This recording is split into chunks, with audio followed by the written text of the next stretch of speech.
द'जिदाइनथि Bharat Lokopriya Gopinath Bordoloi trophy 2021 खुंनो लाहार फाहारजों गंसे मावख' बेखेवदों।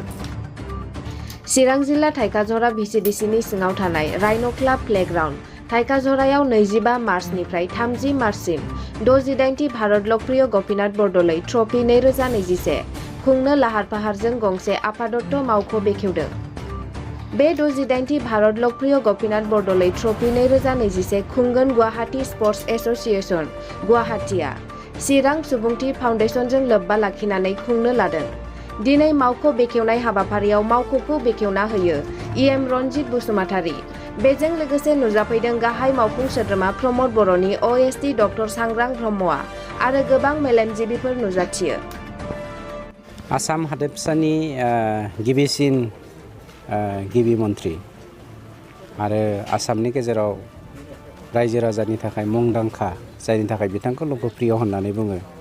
बर'आव बुंगोन लक माने सुबुं, प्रिय माने सुबुंनि आंगो माने रायजो राजाफोरनि आंगो जाय चिफ मिनिस्टार बिथांनि मुङाव भारत सरकारा भारत रत्न बान्थाबो होदों आरो बिथांनि मुङावनो आसामा दिनैनिफ्राय 69 बोसोरनि सिगांनिफ्रायनो मोनसे फुटबल खेलाखौ स्टेट लेभेलनि होबोगासिनो दङ आरो बिथांनिनो मोनसे 69थि फुटबल मोनसे कम्पिटिसन जानो थांगासिनो दङ लक्ष्मीनाथ बरदलै बिथांनि मुङाव।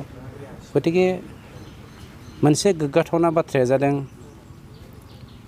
आसामनि बयनिख्रुइबो जौगायैसिन मोनसे हालाम जायखौ जोङो थाइखाझरा VCDC होननानै बुङो। बे हालाम बायदियावहाय बे हालामनि जोंनि जोहोलावजोफोरखौ गेलेमु बिफानावहाय जौगाहोनायनि थांखिजों बा बे हालामनि इन्टारेस्टेड सेंग्रा सिख्लाफोरखौ प्रफेसनेलि गेलेमु बिफानावहाय थावनि होनायनि बिथिंजों बा मिजिंजों जा मोनद' खेलाखौ बेवहाय गेलेनायनि थाखाय थांखि लादों।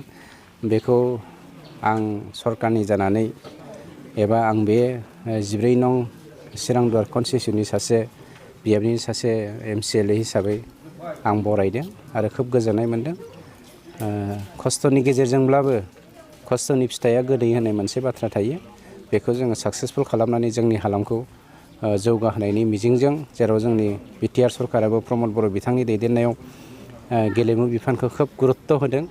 नंखायनो जोंनि हालामनि सेंग्रा सिख्लाफ्रा प्रफेसनेलि बे बिथिङाव आवगायलांनो हायो बा हाथों होननाय मिजिंजों जों बेवहाय बे हाबाफारिखौ लानाय जादों।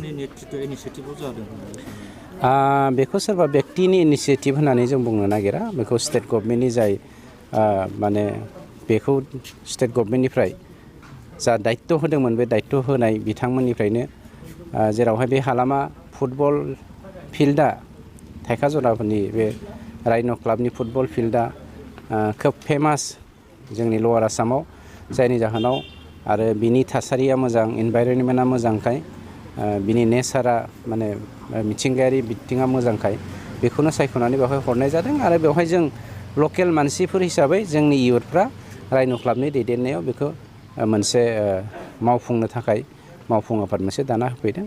That's all.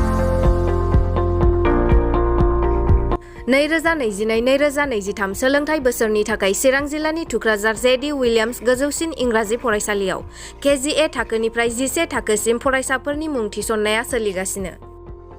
गोजौ सोलोंथाइ लानाय रोंगौथि गोनां आरो मोजां फोरोंथाइ होनो हानाय फोरोंगिरिफोरनि गेजेरजों बे फरायसालियाव फरायसाफोरनो सोलोंथाइ होनाय जायो। बे फरायसालियाव हौवासा आरो हिन्जावसाफोरनि थाखाय आलादा थानायनि थाखाय हस्टेलनि खाबु दं। Computer and science laboratory, auditorium hall and library room, game and sports आरो music class, coaching and tuition खाबुखौ मोननो हागोन। गोग्गो आरो गुन गोनां सोलोंथाइ मोनहोनायनि थाखाय JD विलियाम्स गोजौसिन फरायसालियाव मुं थिसननायनि खाबुखौ लादों। आबुङै मिन्थिनो थाखाय 9957717276 7002655105 जानबुं नम्बराव फोनांजाब खालामनो हागोन।